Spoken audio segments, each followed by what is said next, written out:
Hello, welcome everyone. My name is Véronique Dudoué. I'm a Senior Research Advisor at the Berghof Foundation in Berlin, and it's a great pleasure to welcome you to this session.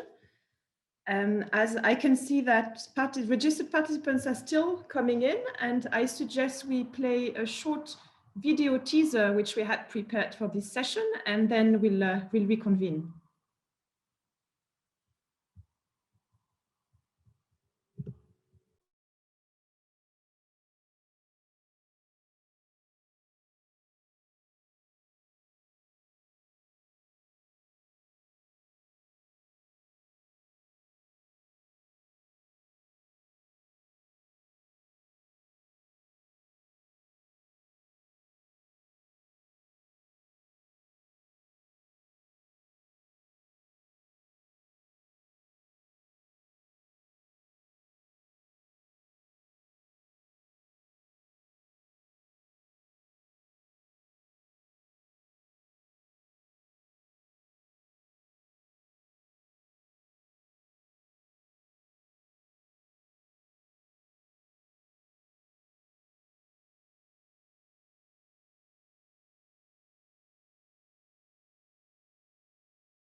Excellent. Here we go. So welcome again from my side to this last session of this year's Stockholm Forum for Peace and Development. Throughout the forum, we have explored how to promote peace in the age of compound risk.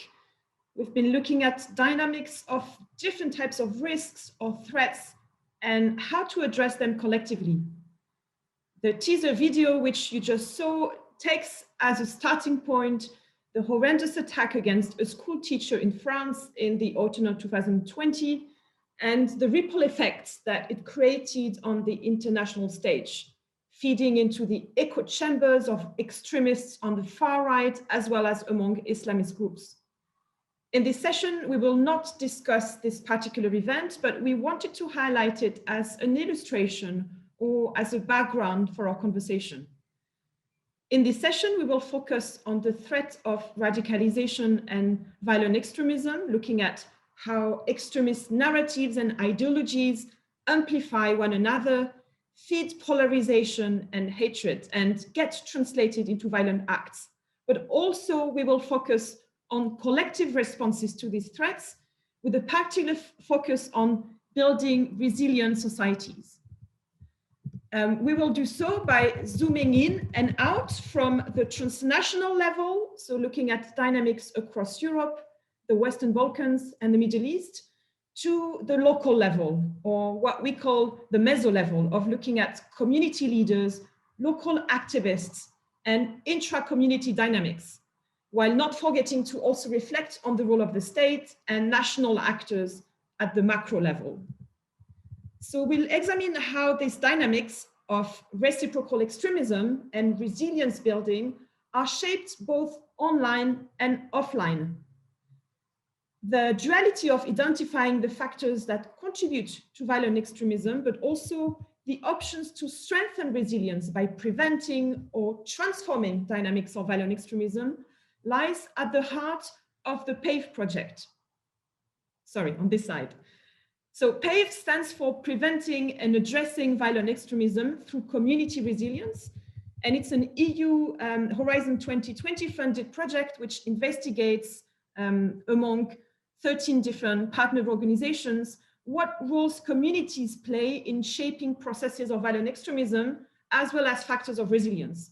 We take a regional and cross-regional comparative approach between the MENA region and the Western Balkans, but also looking at transnational dynamics with Europe, which brings us back to our topic of the discussion.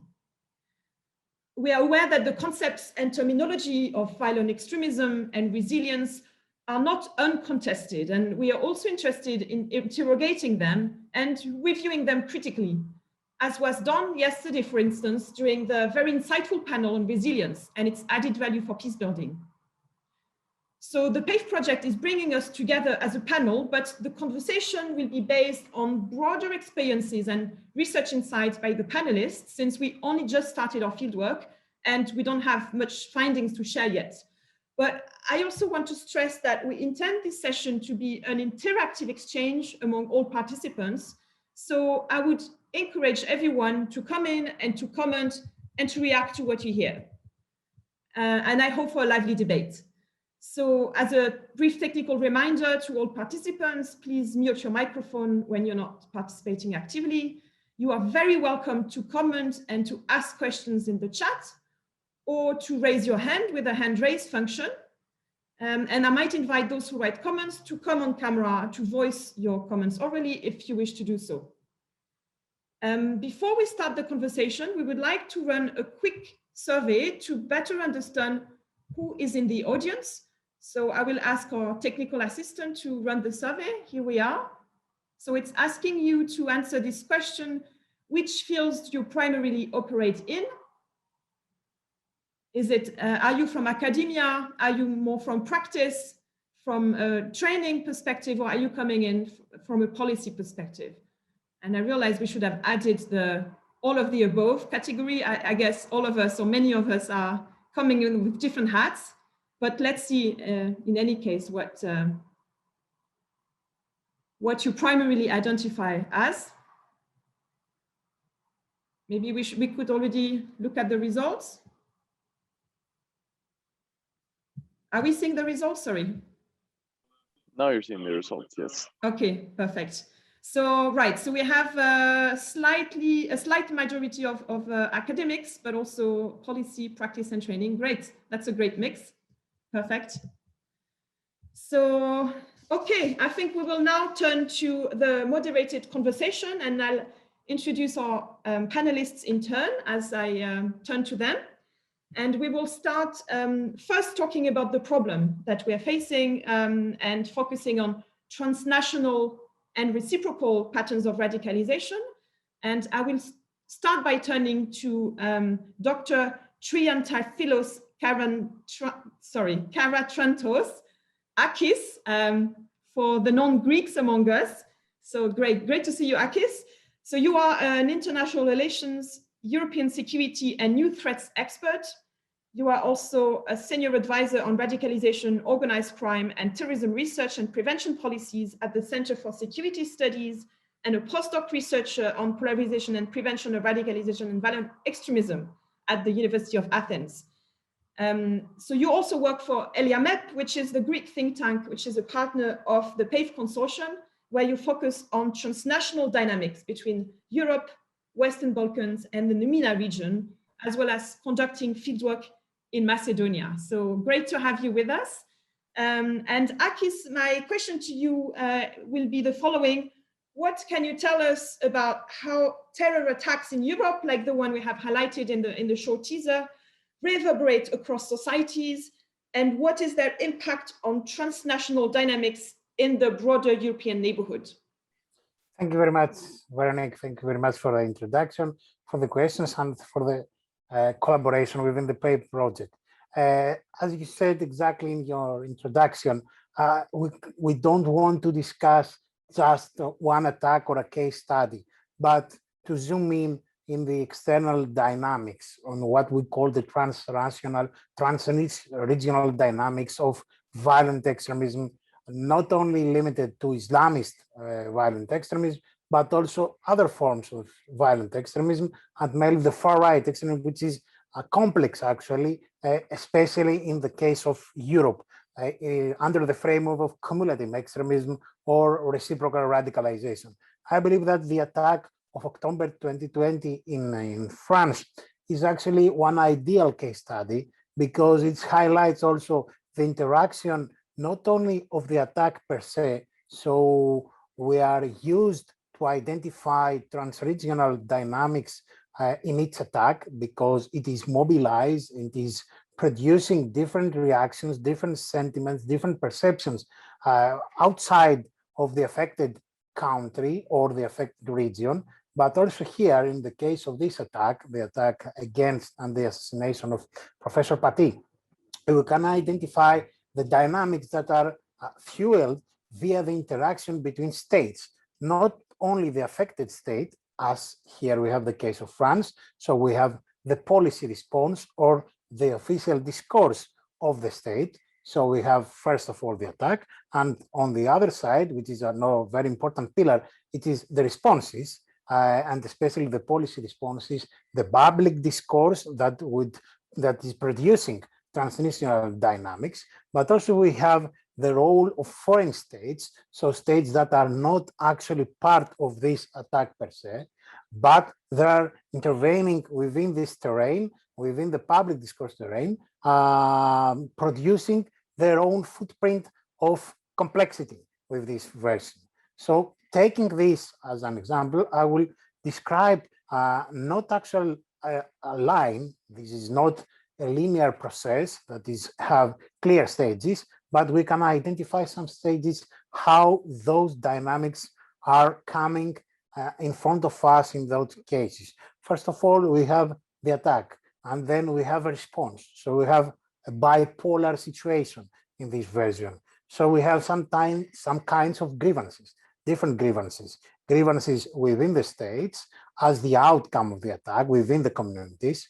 We have grievances from other communities, especially if we have a case of Islamist terrorist attack. So we have a second level of grievances within the Muslim communities in the affected state, but also we have the reaction from the Muslim communities outside the state when we are zooming out at a biggest level, out at the international or regional level. Then we have as a second, let's say, step on grievances, the mobilization, which is very important. We have the mobilization of different actors, national, transnational, transregional actors, state and non-state actors, which are indirectly or directly parts of this analysis. We have the polarization, which is very, very important because it's the first stage of the effect of this transregional dynamic. We have polarization on different levels within states, within groups, within regions, and we have polarization even in a triangulation form between competing states, between debate rivalries, but also between the Muslim communities in general or at a regional level, which is very important. And then the final stage on this process is radicalization. So if we want to identify three main parameters in this process in order to deconstruct the transregional dynamics, first of all, we need to identify the external environment. It is very important. It's actually the main parameter, since we are searching the footprint of the attack or the handling of this attack, not at a state-only level, so the policy, the actual policy response, but also how other actors, other transnational actors, and especially non-state actors are describing, are using the attack per se, or they are answering in this attack with different counter narratives, different narratives, how they introduce it. So here, the second very important parameter is the propaganda. So we have the discourse, but we have also the counter discourse, the argument and the counter argument. So we're working mainly in the field of ideas, in the field of competing narratives in this version. So it is very important here to identify how the attack, how the policy response is part of the propaganda of the violent extremist groups, which is very important at this stage. And finally, a third level, not finally, a third parameter is the role of the transnational actors per se, and in some cases, not only as part of the problem, but sometimes as a part of the solution, that we can discuss later the format, is the role of the diaspora communities, which is very important players in this phase of discussion.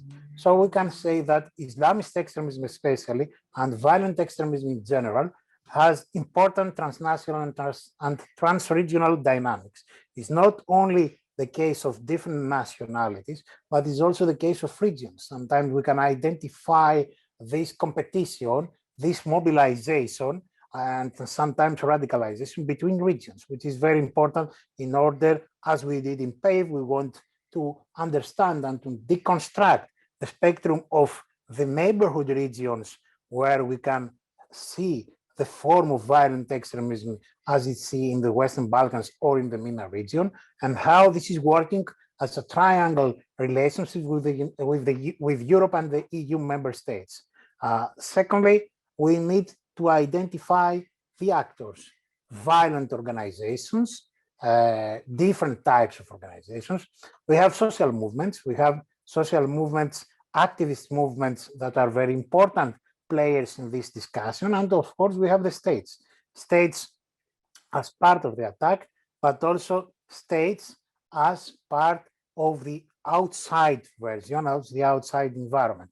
Those are the main transnational actors that could affect the trends and factors of radicalization, because this is very, very dynamic process. It is a process by all means. So this path is affected by those main actors. So what are the main forms? If we're discussing about effects, if we're discussing about the footprint of these transregional dynamics, we need to identify the types of those dynamics, how they're getting sometimes not only as a radicalization per se, but forms of this version. We have the preparation of attacks. We have the actual version of recruitment and preparation of attacks of radicalized persons from the violent extremist organizations. So violent extremist organizations are using the transnational dynamics in order to radicalize, in order to recruit, and in order to facilitate attacks as a first reaction step in this case. Secondly, we have, especially if we're discussing about attacks as this one in France in October 2020, we have the spread of conservative and radical interpretations of Islam and Islamism from the Islamist activist movements, or as we see in this case, from foreign states with the majority of Muslim inhabitants. So it is very important to see how some movements or how some cases the political figures of one foreign state would like to use and to spread this interpretation or to defend in their name the general Muslim population. Another important form of those dynamics is the involvement, the actual involvement of foreign states in order to promote specific doctrines of Islam and to influence also institutions and other actors, non-state actors within other states. We see this interference, which is a very important dynamic and which is a really big discussion within European Union about this intervention of foreign states within European states on this version. And finally, we have the role of transnational actors that are part of the terrorist or the violent extremist scene, mainly the violent extremist scene, as we have the foreign terrorist fighters. So an actor which is per se a trans-regional and transnational actor, a citizen that is in another region and is member of a violent extremist groups. So the main outcome of this trans-regional process is the differentiation of radicalization trends and the development of new push factors and the evolution of the dynamic of violent extremism. If we try to portray the problem, this is somehow the actual scene. Excellent. Thank you so much, Akis, for highlighting what you've called this non-linear process, right, of attack, response by the state, feeding grievances, feeding a mobilization of counter-response, polarization, and radicalization. Thanks a lot. I will turn to my next speaker now, and we will continue looking at these very complex dynamics of reciprocal and cumulative forms of radicalization leading to violence. So I will introduce Isak Svensson, who's a professor at the Department of Peace and Conflict Research at Uppsala University. Isaac's research focuses on the religious dimension of armed conflict, on international mediation in civil war, and the dynamics of nonviolent civil resistance. Isaac has authored many books and articles, and for the PAVE project, he and his colleagues are coordinating a work package on what we call the dynamics of reciprocal radicalization. So Isaac, based on your extensive research experience, but also informed by your initial baseline research for the PAVE project, how would you explain how ethno-political and religious manifestations of reciprocal extremisms play out, and how do they impact jihadist violence trajectories? Thank you so much, Veronique, for organizing this panel and bringing us all together to discuss this important theme. So last year, in 2020, there were 33 armed conflicts around the world that can be described as Islamists. That had at least one radical Islamist armed group involved. This is based on the coding that we recently conducted within the real, religious dimensions of conflict, which builds on Uppsala conflict data program. That is 52% of all the world's armed conflicts. So half of the conflicts in the world today include actors that can be termed militant Islamist, or as another term, jihadist. Out of these, Islamic State, IS, is the most prevalent armed actor. Despite that it was at least seemingly defeated in Iraq and Syria in 2019, it has now managed to spread throughout the world. Last year, it fought governments in 16 countries, not only in the Middle East and North Africa, but also in central and southern parts of Africa, in Central Asia and Southeast Asia.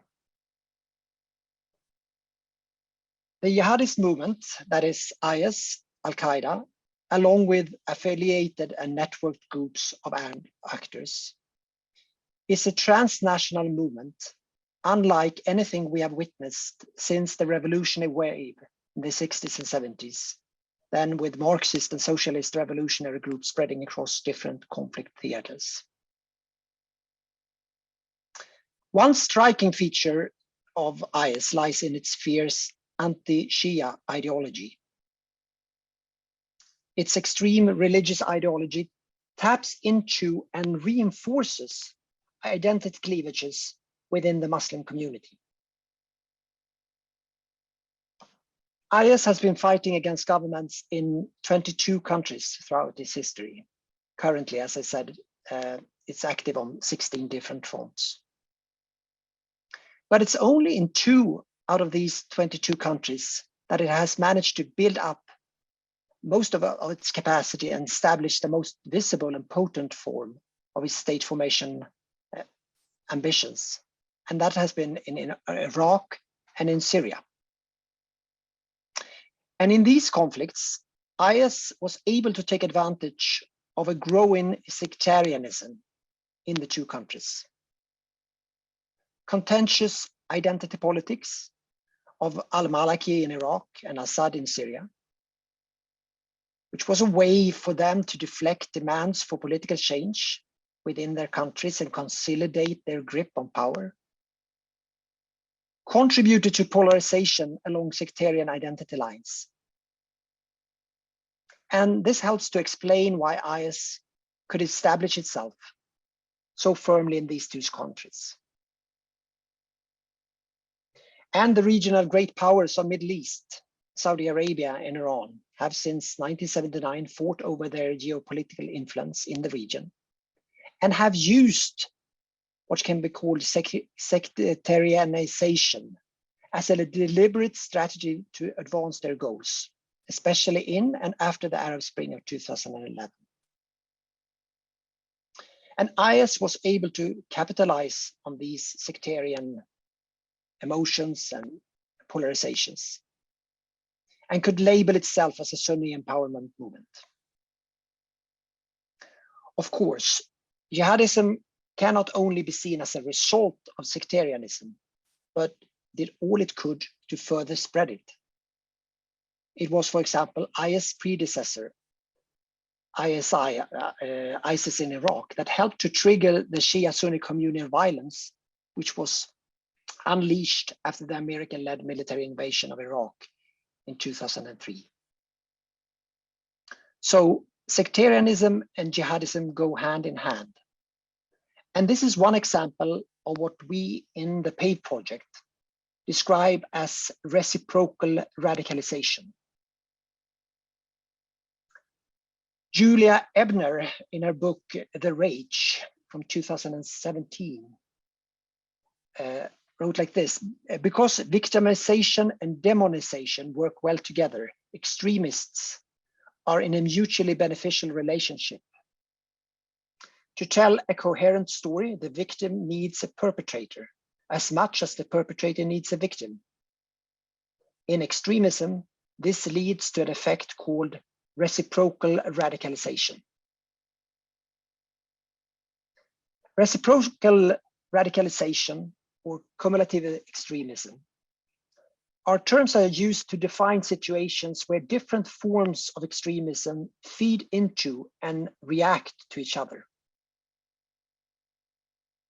And the antagonist relationship between different forms of extremism is manifested through the definition of the outgroup, what is called the othering, where extremists can play into each other's narrative and activate stereotypes of the other side. It can reinforce threat perceptions. By pointing to the other side, it can increase levels of fears and insecurity. It can enhance the sense of victimhood, which is often necessary as part of the extremist worldview. And it can help to legitimize violence by providing credibility to arguments for the justification of the use of violence. And reciprocal extremism can therefore lead to spiraling actions of revenge and counterattack. The dynamics of this reciprocal relationship has, in research, mostly been studied in the context of Western Europe. And so far, we do not know enough the extent to which this applies outside, especially in the Western Balkans and the MENA region. And this is something that we hope that we are able to do within the PAVE project. Thank you. Great, many thanks, Itzhak, for going through the concept of reciprocal or cumulative extremism and providing the example of how sectarianism, politics, and jihad, religion, go together hand in hand or against one another in the Middle East. So I will now turn to, let's say, the next step in our conversation, moving from the problem to looking at collective responses, looking at what roles do local actors play when faced with these transnational dynamics in promoting resilience. What agency do they have? And for this, I will first turn to Mohamed El Sanoussi, who's the executive director of the Network for Religious and Traditional Peacemakers, which is a global network that builds bridges between grassroots peacemakers and global players to work towards sustainable peace. So we couldn't have a better panelist to come in to tell us about especially the role of local leaders and religious leaders in preventing and transforming patterns of radicalization. So Mohamed's team is also part of the PAVE project, leading on the development and conduct of practical capacity building tools for community leaders. So Mohamed, you've been working with religious peace builders for a very long time. How can religious leaders best react to heinous extremist attacks when they happen and to their transnational reverberations? And how can they mitigate local polarization dynamics while strengthening resilience in their communities? Mohamed, the floor is yours. Thank you. Thank you so much, Veronica. And thank you so much to to this Stockholm Forum, as well as the organizer of this panel. We're at the network, we are really honored to be part of this and to work together in such a critical project such as PAVE. And I am delighted to be with all of you. All of us know that in 2020, Global Terrorism Index has found that deaths from terrorists fell for the 5th consecutive years. While on one hand, this is a promising and good news, promising trajectory, we also must recognize that trajectories can quickly change. For instance, the COVID-19 pandemic will likely have unprecedented consequences on counterterrorism and of course, on violent extremism. From one set of the pandemic, we saw terrorist groups integrate COVID-19 narrative and propaganda in their work to exploit divisions within community and community government dynamics. In addition, there has been grievances related to COVID-19 lockdown measures, which may provoke tensions and facilitate recruitment from marginalized or disenfranchised communities, as well as rise in online recruitment due to restrictions of movement. So while this in mind, with all of this in mind, we need to better prepare not only in how we respond to attacks, but also in identify emerging threats and developing preparatory measures to prevent attacks. One such mechanism is to advance soft measures of preventing and countering violent extremism through capitalizing on the influential role of religious and traditional communities. We all know civil society actors, such as religious leaders, often hold trust, legitimacy, and influence among community members. These actors and leaders have extensive knowledge on local community dynamics, and in some cases may be better positioned to implement counterterrorism policies and initiatives than authorities. So religious actors have proven their ability to serve as facilitator, mediator, and teacher to bridge the divide between communities and address local dynamics. So even in our own work here at the Network for Religious and Traditional Peacemakers, we have recognized, regardless of geographical location, religious and traditional actors serve a critical role in recognizing and mitigating violent extremism, especially in comparison to the role and capacity of other civil society organizations. So therefore, we need to identify the best mechanisms to strengthening the capacity of religious actors as partners in identifying and addressing areas of violent extremism. Not only we need to strengthen their capacity, but we also need to advocate to governments on the critical role of faith communities and ensure their inclusion in preventative and combative measures. So we acknowledge violent extremism has multiple drivers. We know that, often which are interconnected. Such drivers may include, lack of socioeconomic opportunities, include marginalization and discrimination, victimization, political ideologies and grievances with the government, and just to name a few. In many of these examples, religious leaders, again, are uniquely positioned to address these drivers. For instance, these are times when religious ideology serves as a driver of radicalization.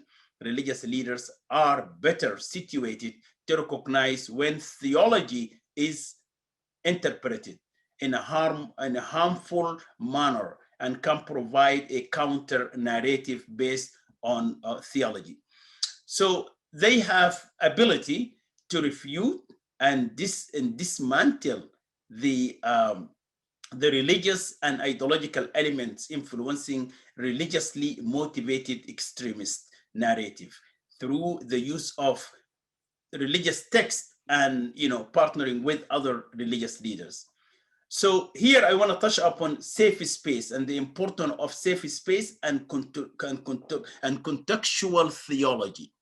It is important for religious leaders and actors to have a safe space to confront and counter this narrative. Safe space allows community to discuss, balanced contextual theology. And as we say, the contextual theology, it is a theology that based on the local context, so that we are closing the door from theology coming from outside and actually bringing a kind of ideology that does not necessarily fit in that particular context. So we have seen this in Southeast Asia, in Africa, this theology is coming from outside and advance, radicalization and terrorism.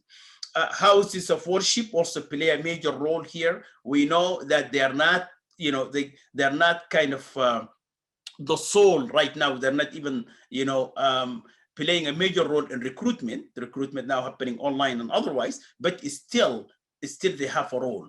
Just to give you an example, the Boston terrorist attack that happened, the Marathon Boston, the attacker actually demonstrated some of these behaviors in the mosque. But because religious actors were not, equipped to address these issues, they were not able to address that, particular case.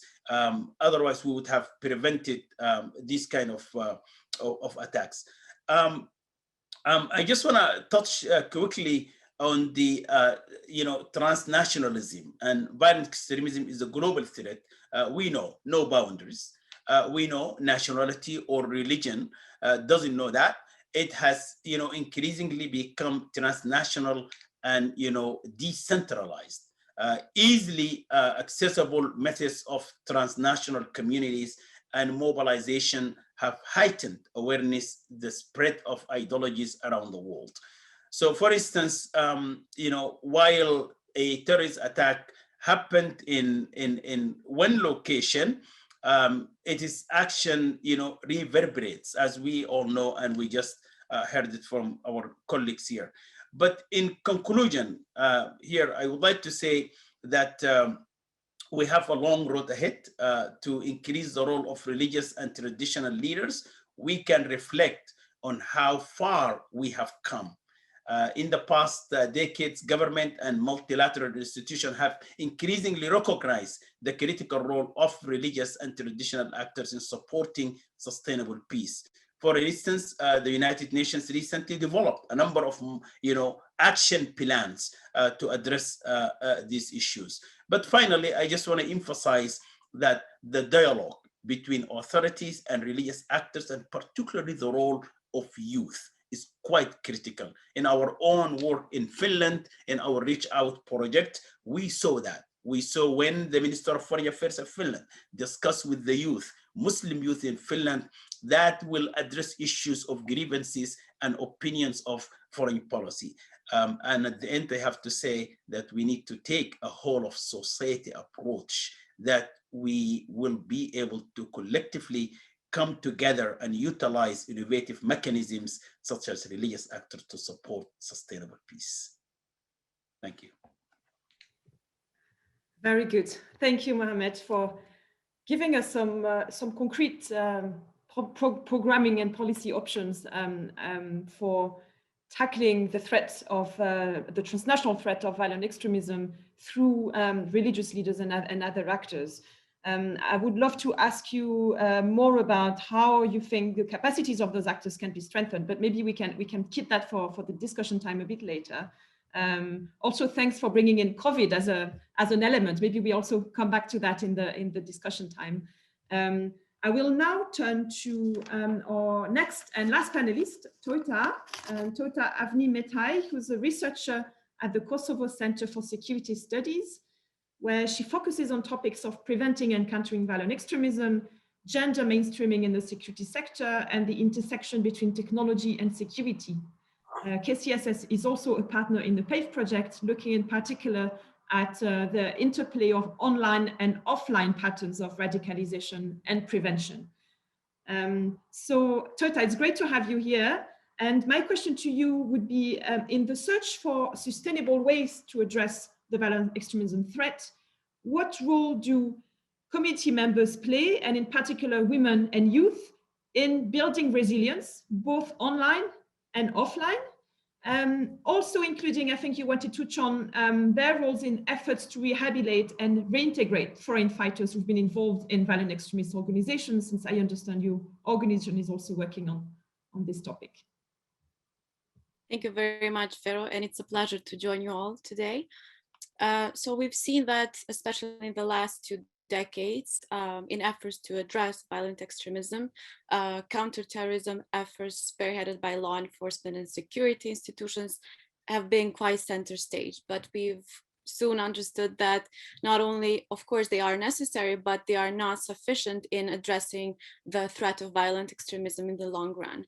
And that is especially important when we take into consideration that the number of terrorist attacks over the years has increased worldwide.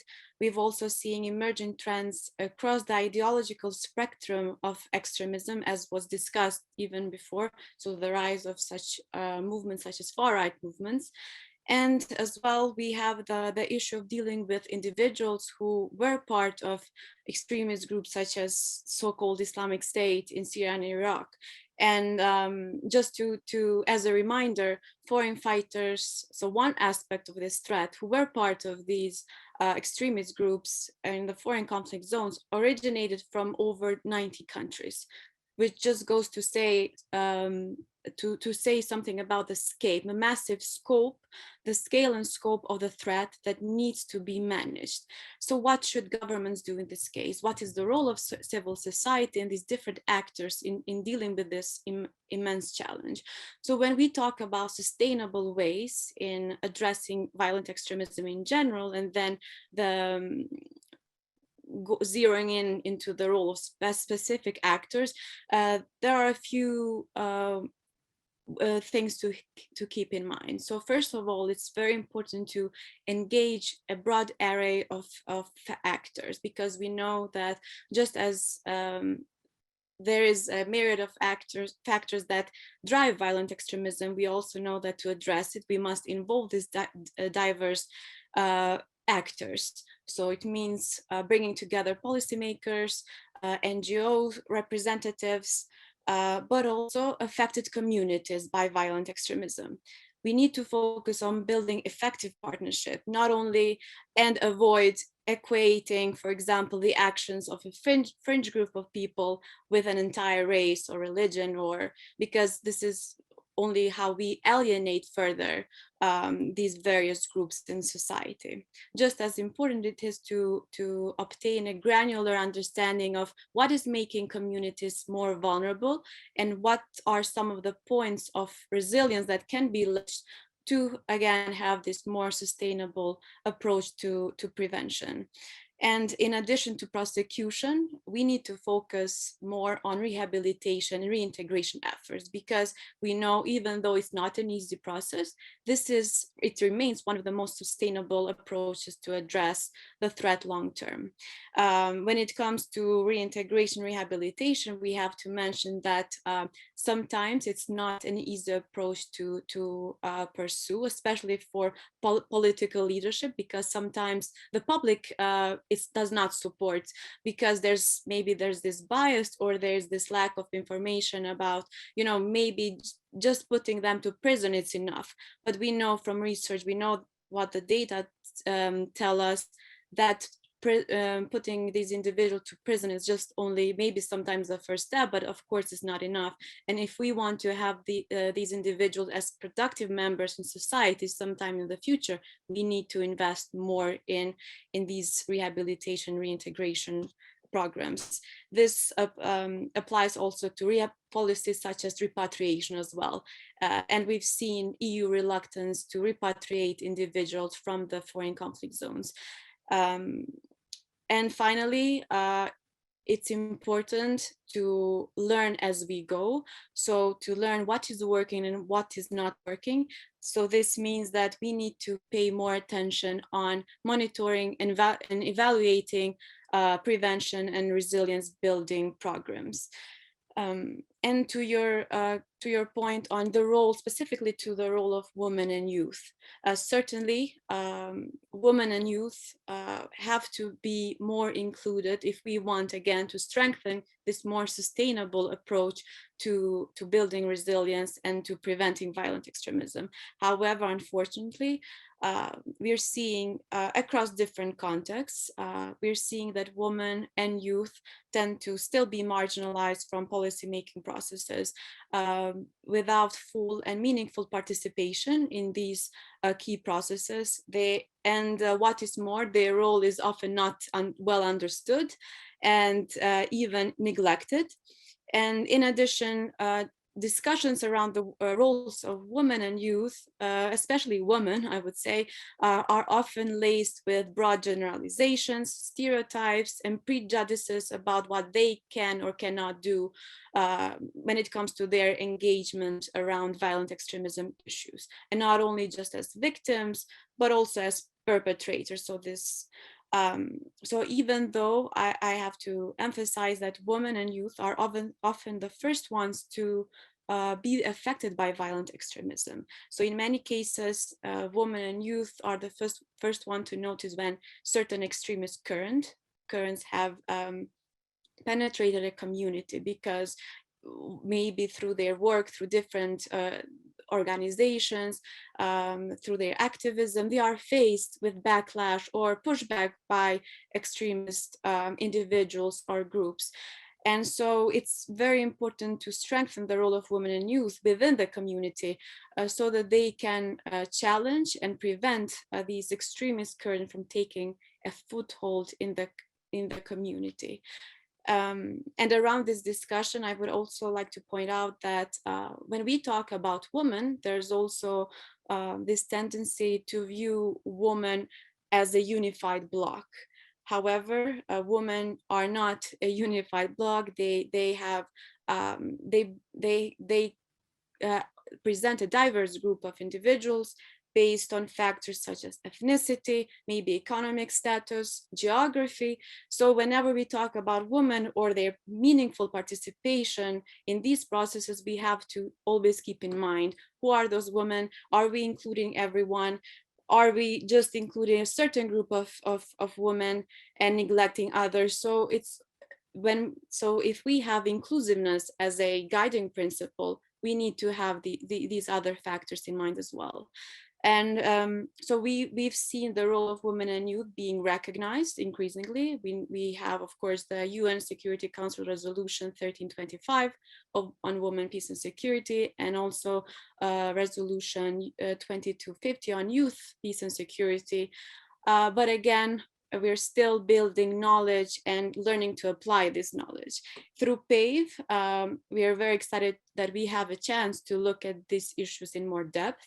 However, what we already know is still quite telling. So for example, our organization has conducted some previous research looking into resilience specifically, and we found that communities that tend to be more vulnerable to violent extremism are those who tend to marginalize certain members of the community. So leaving out, in this case, members such as women and youth, they alienate them from public decisions and actions.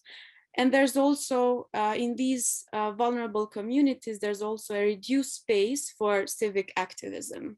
At the same time, or in contrast, I would say, for those communities that we have identified as more resilient, those communities were more cohesive. So they were more accepting, they provided more space for members of the community to engage, to mobilize, and they were quite proactive in standing up against negative phenomena, including violent extremism. So just based on this research, one project that we have is Women Security Forums, which is a unique platform that we have launched to strengthen the role of women within the community and try to strengthen resilience by including more women into discussions around security. And again, we have fascinating insights, not only in terms of identifying new threats as these women perceive them, but also seeing these women networking with one another, mobilizing and creating these partnerships on how to, again, address security threats in a more effective way. And this has been a very useful platform that I hope can be replicated maybe in other contexts as well, because it really shows some fascinating trends and how nuanced these threats can be, even if we take a micro level analysis or approach, and how we see, you know, different threats being in one municipality as opposed to another municipality.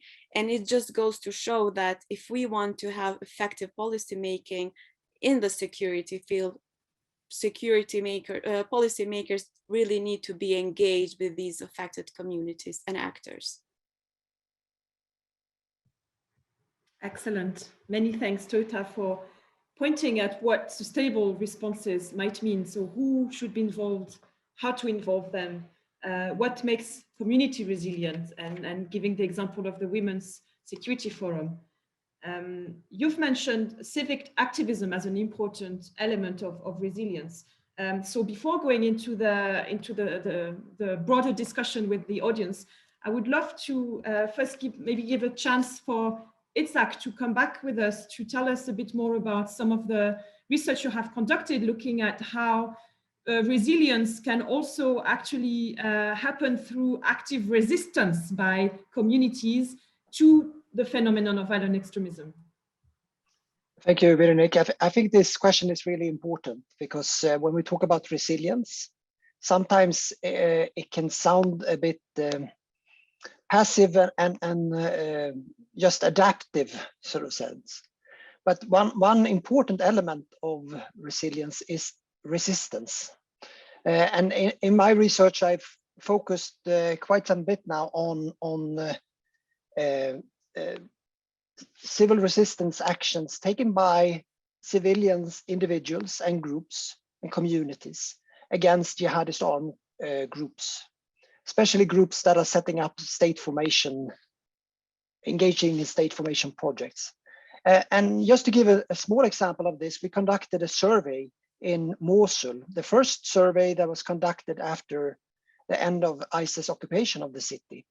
The first survey that was focused on sort of collaboration and non-collaboration with IS. And we asked questions about their experiences of sort of resistance with IS. And it was quite dramatic figures. So over 80% of the respondents responded to that they engaged in some type of resistance against IS. Breaking those figures down, we could see that sort of public protests, demonstrations, slogans did sort of exist, but it was very rare because of the repression and so forth. It was something that only 6% responded doing. But 62% reported that they have engaged in what can be labeled as non-cooperation. This is a term that is used a lot in the study of civil resistance, and which means that civilians are disengaging in different ways and refuse to fully collaborate with the regime in power. In this case, it was the ISIS. This included acts such as quitting from schools, refusing to teach, withdrawing from universities, withholding taxes, and so forth. Even the most common form of resistance was what can be called everyday resistance, which is individualized private acts, where the motives, of course, sometimes are mixed, but that where individuals do not fully oblige to the codes and expectations of the regime in power. And in this context, it had to do with things such as smoking, listening to music, if you were a woman, showing your hair, shaving your beard, and so forth. Right? And these are small acts of resistance that, taken together, it's provide quite a challenge to resistance in power. In another study, we looked, and I will just end here, but saying that we have looked in other cases as well, and we see quite a lot of sort of civil resistance that is occurring. In neighboring Syria, using social media, we are able to identify over 600 local level demonstrations and protests explicitly against jihadist groups. So it's quite prevalent, and this, I think, is one important element of the sort of resilience component when we talk about different ways of coping and countering when we talk about violent extremism. Thanks, Isaac, for highlighting once again how resilience can include active agency by communities, even sometimes faced with the most atrocious forms of violent organized groups. So I will start inviting comments and questions by everyone, and maybe while you think about your question or your comment, while you raise your hand, while you put your comments into the chat, I will maybe give Akis one more chance to come back and to maybe give us in a couple of minutes some insights on whether you see diaspora communities as having also some agency and a role in the prevention of the transformation of violent extremism that we've described in this session. And again, I will invite everyone to please put some comments and raise your hand for the last part of this discussion. Yes, Veronique, you're absolutely right. This is a very important point that we previously identified the diaspora communities as part of the trans-regional dynamics, so as part of the problem, but we need to say that the diaspora communities is also part of the solution. It is part of a prevention initiative of violent extremism, and this is very important, and we can motivate them and we can use diaspora communities in three ways. First of all, because we need to identify to better understand the dynamics, the complex dynamics of the problem. This is very, very, very important because we have complex, diverse dynamics of the transnational and trans-regional radicalization, the development of violent extremism between different regions, and especially between the three regions that is the main target point of the PAVE, the Western Balkans, the MENA region, and of course the Europe. So diaspora communities could help us to better understand it. Secondly, they can enable stakeholders and decision makers in both directions that could mobilize prevention initiatives in this side of the story. So the mobilization of stakeholders. And thirdly, and the most important, is that they are the main actors in order to implement effective trans-regional PCV programs and in general prevention in order to spread narratives and to identify credible voices, because we need to have this in order to deconstruct the trans-regional dynamics and of the targeted propaganda, and to have this successful and enhanced resilience. Excellent, thanks for your response. So now, ladies and gentlemen, is the moment for everyone else to come in with questions and comments. And I see a first question already in the chat for Isaac. Christopher, would you like to unmute yourself? Oh, I'll ask maybe all our panelists to put their cameras on, and we can maybe have a panel setting for the Q&A session. So Christopher, would you like to come unmute yourself and ask your question directly? Otherwise, I can also read it. Yes, with pleasure. Thank you. Isaac, I'd not heard of this concept of reciprocal radicalization before, which sounds very sort of I remember doing physics at school and being taught that every action has a reaction that's equal and opposite, and this seems to be something very similar. I wonder whether, or are there any lessons that you can share with us that this concept is generating in terms of best ways to de-radicalize? Is there such a thing as reciprocal de-radicalization? Could there be? Thanks for your question. Yeah, that's an excellent question, I must say. And I think this is something that we will have to look into our project. But just sort of initial remarks on that. I think that there could be, but the processes of radicalization and de-radicalization are not symmetric, right? So it's not the case that the same kind of process can just be reversed. So we know this from other studies on sort of escalation and radicalization, that it's to some extent easier or goes faster to escalate.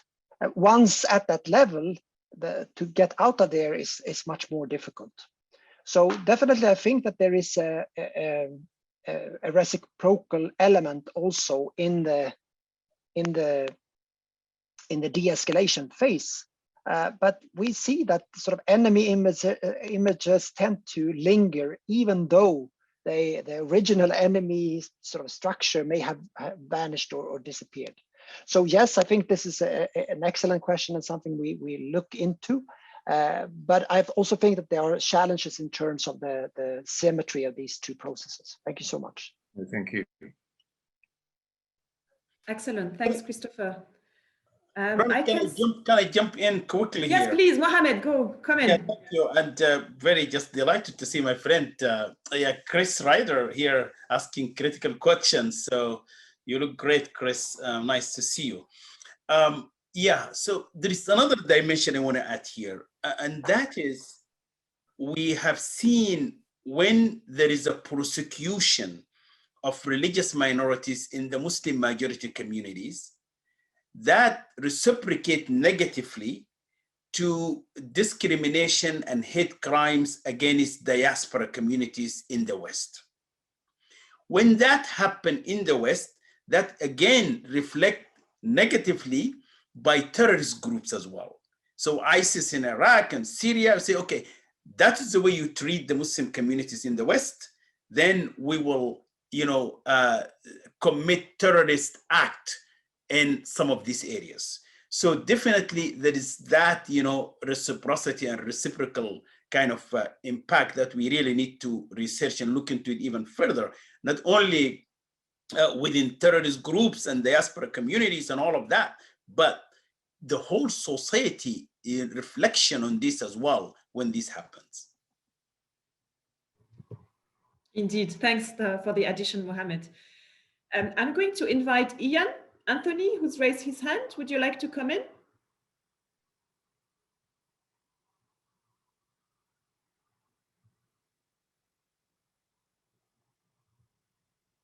Yeah, we can see you, Ian. We cannot hear you yet, though. How's that? Is that better? Yes, perfect. Okay, thank you. So I actually had two questions. One is about the method and the structure of the PAVE project. After 2001, really, and then accelerating after 2015, there have been an enormous number of projects started focused on de-radicalization. We looked at this a little bit in Germany, and just at the federal level and state level, the Länder, we found hundreds of projects. And once you go down to the level of municipalities and cities, the number is in the thousands. But there is really very little information about whether any of these projects actually delivered impact. Is this something which you build into PAVE? It would be so useful to have some way of assessing the effectiveness of the different methodologies that have been used in the efforts to counter radicalization and violent extremism. And the second question I'd like to ask, I think, is really focused on the Western Balkans because it's such an interesting part of the world. Very crudely and with a broad sweep of the brush, if you look at the sort of trajectory of the way the issue is presented in Europe, there was a first phase in which the problem appeared to be Muslim communities learning to be violent. And I guess Bosnia is really the starting point for that, because the Muslim community was in a very real way being victimized and nobody was doing much to help them. So that in a way was this first phase, but the transition took place at some point where we started talking about violent people who then learned to become religious. And a lot of the discussion now is about these disenfranchised communities, violent young men outside normal social networks. And it would be really interesting to know, since the Balkans played such a key role in the first phase, whether this is really the way that you now see the issue in the region. Are we essentially talking not so much now about religion as a starting point, but essentially religion is the place in which people who have a variety of other types of problems find some kind of collective identity? Excellent. Thank you so much, Ian. So there's the question about whether PAVE is addressing the effectiveness of programs and what methodologies we use. And so any of you who could answer that, maybe Itzhak, you can also talk about the field experiment you're planning to conduct to actually look at, which also plays into this reciprocal de-radicalization maybe, and how programs around ethnicity impact like the de-radicalization of violent extremism and so forth. And then there's the question around the link between religion and violence, which reminds me of this famous quote from Oliver Roy, who talked about, it's not about the radicalism of Islam, it's about the Islamization of radicalism, right? And so how is religion actually playing into grievances? And the question was related to the Balkans. So Tota, Akis, you might bring that, but anyone else could as well. So who would like to go first? Yeah, I'm happy to respond to the question about sort of measuring impacts. And in the PAVE project, we have taken this question quite seriously. And we are sort of triangulating, trying different methodologies here. And some of them are including sort of some that have been used before as well, in terms of sort of interview-based, following up on different programs and so forth. But we are also trying to be on the frontier, so to say, by using randomized controlled trials. And this is sort of a field experiment methodology, which has been used a lot in sort of development economics.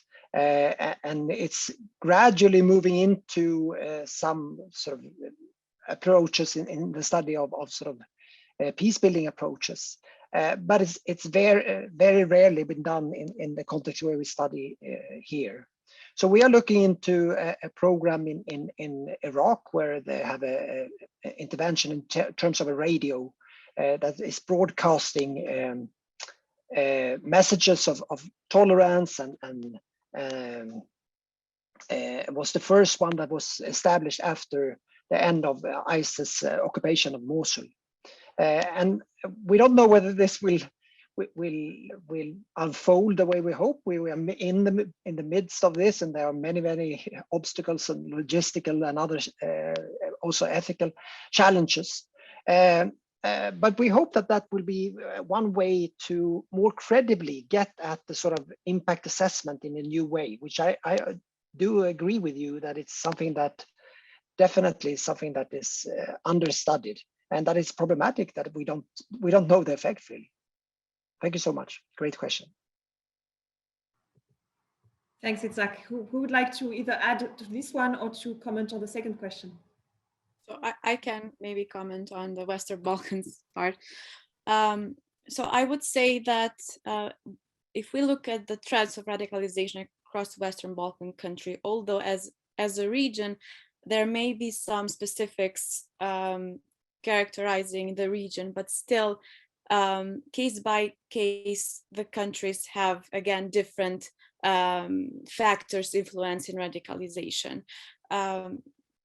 I would say that it's quite a different context from radicalization in places such as France that Oliver Roy was mostly writing about, and previous criminality, for example, in the context of Kosovo, has been present in a few cases, but it's not a significant number, as is the role of religion. If we just, for example, look at the rates of how religiously illiterate those who joined these conflicts were. So it's, but there were, of course, powerful factors that influenced, or that in a way aligned to influence these individuals to travel to these foreign conflict zones. And we talk about the phenomenon of foreign fighters because it's more visible or more obvious to talk about. But of course, we have individuals who are radical, but maybe never left the country. For those who left, we have some factors such as, you know, the power of transnational movements such as pan-Islamism, that called upon, you know, religion as a unifying factor of these individuals coming from different backgrounds. It was also influential in the context of Kosovo. The propaganda, the tailored narrative that IS was propagating, targeting Kosovo, of course, was important because it spoke to local grievances. But I think in our case, it's difficult to say that, you know, in the first phase, we had religion as a broad motivating factor, and then criminality as, or these individuals who had previous criminal backgrounds in the other phase. But it's more of a mix of factors, grievances, push and pull factors that resonated with a certain fringe group of people. And looking into radicalization patterns in Bosnia, for example, again, quite more different from those in Kosovo. And in Kosovo, what was characteristic was that radicalization was driven mostly by certain individuals. So were these individual recruits who were quite influential in again pushing this narrative in line with what IS was propagating, again very tailored to Kosovo's context. But I wouldn't overemphasize the role of religion, because there were so many other factors and grievances at play.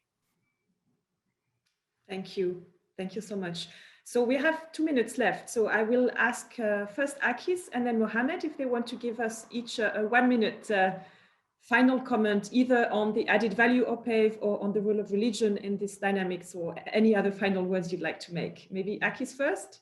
Yeah, just 1 minute. I'll agree with Teuta that if we want to describe the situation with radicalization in the Western Balkans, it is not that easy to have a picture. It's a very complex dynamics. Yes, of course, there are not also the religious-inspired radicalization. It is also the other side of the story, since we're discussing about nationalistic far-right, kind of far-right radicalization. We have the case of involvement of fighters in the Ukraine also. We have the spoils of the legacy of war. It is another parameter. And of course, we need to take into consideration the culture of violence, the other concept of Oliver also in our discussion, because here we see how this is a motivation for the foreign terrorist fighters, also from the Western Balkan countries, for a number of reasons apart from religion. So we need to see here the causes and the type of ideology masking in these cases using religion. Well, thank you. Veronica, probably I will get back to your earlier question about how we better capacitate religious actors. And I think training is very important. And training in how they can deal with kind of radical behaviors and phenomena if they see that. I think they don't have that capacity. We need to increase their capacity to do that. We need to strengthen trust between, religious actors and authorities. We need to find the best mechanism to do that in a very transparent way, so that we can strengthen that, and that's going to reflect positively. Resources religious actors and traditional actors on the ground, they don't have resources, limited resources, and they spend their resources in developing their own communities. We need to bring them resources, and so that we can increase their capacity theologically and technically and everything else. Otherwise, we're gonna, open the door for other theologies, as I mentioned, will come in. I mean, for instance, example, in Central African Republic, the Muslim communities and the imams, they have no interaction with other imams around the world so that they can understand this. So the network, we brought imams from Morocco to CAR to train the Muslim imams and what are the theological aspects for peace building and how they can create safety net and create also early warning mechanisms to prevent any radical coming from Nigeria or from some neighboring countries. So these are the concrete recommendations I put here, but thank you. Many thanks, Mohammed. Thanks to all of you for your excellent contributions. So I believe we're now coming, I would also like to thank my Berghof colleagues, Karim, Johanna in the background for all the support to making this session happen. So I believe this is now the end of this session, but also the end of the forum. So I really hope to see you all next year, hopefully in Stockholm. Have a great rest of the day and a great weekend. Bye-bye.